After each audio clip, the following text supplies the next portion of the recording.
इस दुनिया में गरीबी एक लंबा और डरावना साया करती है। ये एक कड़वी सच्चाई है जो लाखों लोगों को प्रभावित करती है, उन्हें उनकी बुनियादी जरूरतों और सम्मान से वंचित रखती है। भूखे पेटों को भूख कचोटती है और निराशा आंखों में उम्मीद की जगह ले लेती है। गरीबी सिर्फ धन की कमी नहीं है, यह अभाव का एक दुष्चक्र है जो पीढ़ियों को अपनी चपेट में ले लेता है।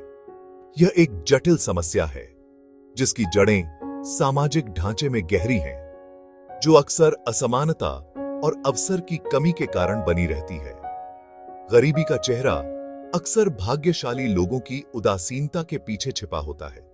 फिर भी यह एक ऐसी सच्चाई है जिस पर हमें ध्यान देने, सहानुभूति दिखाने और कार्रवाई करने की जरूरत है। शहर की चकाचौंध के बीच बसे एक छोटे से गरीब गांव में, जहां रात की चुप्पी और अंधेरा हर कोने में फैला हुआ था, एक परिवार रहता था जो गरीबी की बेरहम चपेट से जूझ रहा था। उनके पास न तो पर्याप्त भोजन था और न ही कोई स्थिर आय। पिता, जो कभी एक मजबूत मजदूर था, अब बीमार हो गया था। उसकी हालत दिन ब दिन बिगड़ती जा रही थी। उसका शरीर एक क्रूर बीमारी से ग्रस्त था जो उसे धीरे धीरे कमजोर कर रही थी। उसके कभी मजबूत हाथ, जो वर्षों की मेहनत से कठोर हो गए थे, अब कमजोर होकर कांपते थे। उसकी आंखों में अब भी एक उम्मीद की किरण थी। मां, एक शांत और मजबूत महिला, ने अपने दुर्भाग्य का भार दृढ़ता से उठाया। उसकी आंखों में एक अडिग संकल्प था। उसके दिन अपने बीमार पति की देखभाल करने और अपने बच्चों के लिए भोजन जुटाने के एक अंतहीन चक्र में बीतते थे। वह हर दिन एक नई चुनौती का सामना करती। वह अथक परिश्रम करती, छोटे मोटे काम करती जो उसे बहुत कम पैसे देते, लेकिन वह कभी हार नहीं मानती। मुश्किल से इतना कि उनके सिर पर छत बनी रहे। वह अपने परिवार के लिए हर संभव प्रयास करती। बच्चे, जीवन की दहलीज पर खड़ी दो छोटी छोटी आत्माएं, अपने हालातों के मासूम शिकार थे। उनके चेहरे पर मासूमियत के साथ साथ चिंता की लकीरें भी थीं। उनके चेहरे, जो कभी बचपन के उल्लास से चमकते थे, अब भूख और चिंता के निशान लिए हुए थे। उनकी आंखों में एक अनकही कहानी थी। उनके कपड़े, जो धागों से बुने और पैबंद लगे हुए थे, उनके छोटे छोटे शरीर पर लटके हुए थे। वे अपने भविष्य के बारे में सोचते हुए अक्सर उदास हो जाते थे। जैसे जैसे पिता की हालत बिगड़ती गई, वैसे वैसे हर बीतता दिन चिंता की एक नई लहर लेकर आया। परिवार के हर सदस्य के दिल में एक अनकही बेचैनी घर कर गई थी। वर्षों से उन्होंने बड़ी मेहनत से जो थोड़ी बहुत बचत की थी, वह बहुत पहले ही दवाइयों और डॉक्टरों के पास जाने में खत्म हो चुकी थी। अब तो हालात ऐसे हो गए थे कि रोजमर्रा की जरूरतें पूरी करना भी मुश्किल हो गया था। बच्चे, जो अपनी स्थिति की गंभीरता को पूरी तरह से समझने के लिए बहुत छोटे थे, अक्सर अपने पिता के बिस्तर के पास आ जाते। उनकी आंखों में डर और उम्मीद का मिला-जुला भाव झलकता था। वे अपने पिता के पास बैठकर उनकी कहानियों को याद करते थे। वे उसके स्पर्श के लिए तरसते थे, उन कहानियों के लिए जो वह उन्हें सुनाया करता था, उसकी उपस्थिति के लिए जो उन्हें सुरक्षा का एहसास दिलाती थी। पिता की हंसी और प्यार भरी बातें अब बस यादें बनकर रह गई थीं। मां, अपने पति के प्रति अपने प्यार और अपने बच्चों की जरूरतों के बीच फंसी हुई, अक्सर चुपके से रोने के लिए अकेले में कुछ पल चुरा लेती थी। उसकी आंखों में आंसू और दिल में दर्द था, लेकिन वह अपने बच्चों के सामने हमेशा मजबूत बनी रहती थी।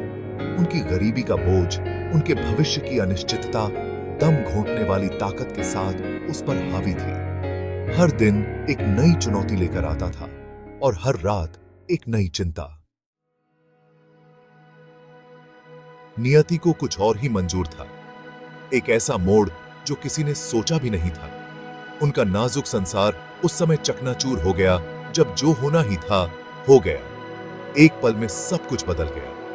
पिता जिसका शरीर अब और मरम्मत से परे कमजोर हो चुका था, ने अंतिम सांस ली और उनके साथ ही परिवार की उम्मीदें भी टूट गईं। अपने पीछे एक ऐसा खालीपन छोड़ गया जिसे कभी भरा नहीं जा सकता था। हर कोने में उनकी कमी महसूस होती थी। दुहक ने परिवार को अपनी चपेट में ले लिया और हर चेहरा उदासी से भरा हुआ था। उन्हें पूरी तरह से निगलने की धमकी दी। आंसू थमने का नाम नहीं ले रहे थे।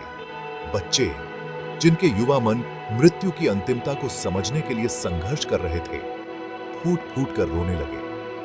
उनके मासूम दिलों में एक अजीब सी बेचैनी थी। उनका रोना सिर्फ अपने पिता के लिए नहीं था, बल्कि उस सुरक्षा के लिए भी था जो अब खो चुकी थी, बल्कि उस भूख के लिए भी था जो उनके पेट को कुतर रही थी, और उस दर्द के लिए जो अब उनका साथी बन चुका था, उस अनिश्चितता के लिए जो अब उनके जीवन पर मंडरा रही थी।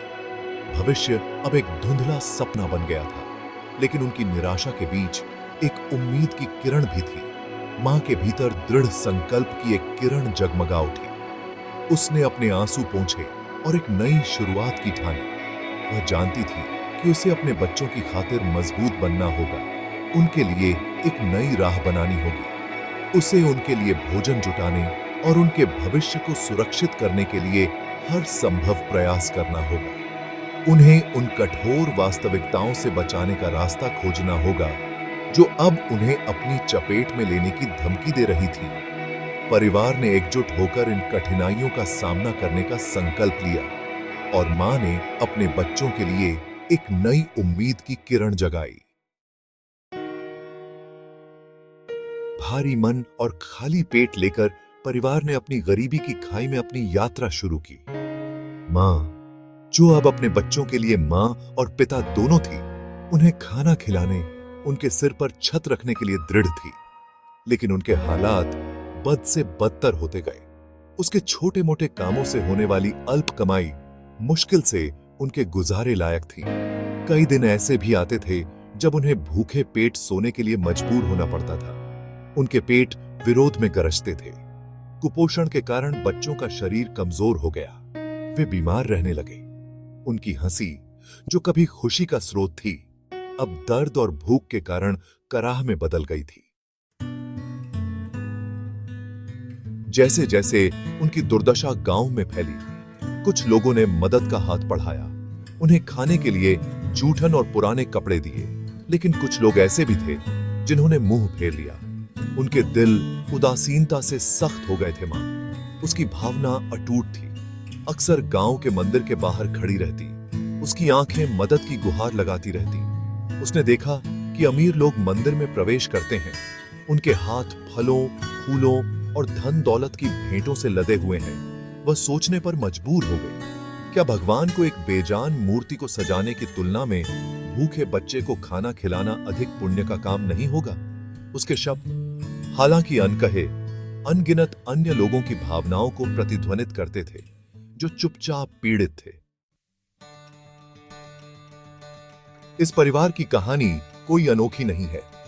यह उन लाखों लोगों की याद दिलाती है जो हर रात भूखे पेट सोते हैं, जबकि हमारे पास, भाग्यशाली लोगों के पास, हमारी जरूरत से ज्यादा है। यह कार्यवाही का आह्वान है, करुणा और सहानुभूति की प्रार्थना है। हमें यह याद रखना चाहिए कि सच्चा धर्म रस्मों और प्रसाद में नहीं, बल्कि मानवता की सेवा में है। आइए हम जरूरतमंदों के लिए अपने दिल और हाथ खोलें। आइए हम एक ऐसी दुनिया बनाने का प्रयास करें जहां हर बच्चे का पेट भरा हो और उसके सिर पर छत हो, क्योंकि बुद्ध के शब्दों में हजारों मोमबत्तियां एक ही मोमबत्ती से जलाई जा सकती हैं, और मोमबत्ती के जीवन में कोई कमी नहीं आएगी। खुशियां बांटने से कभी कम नहीं होती।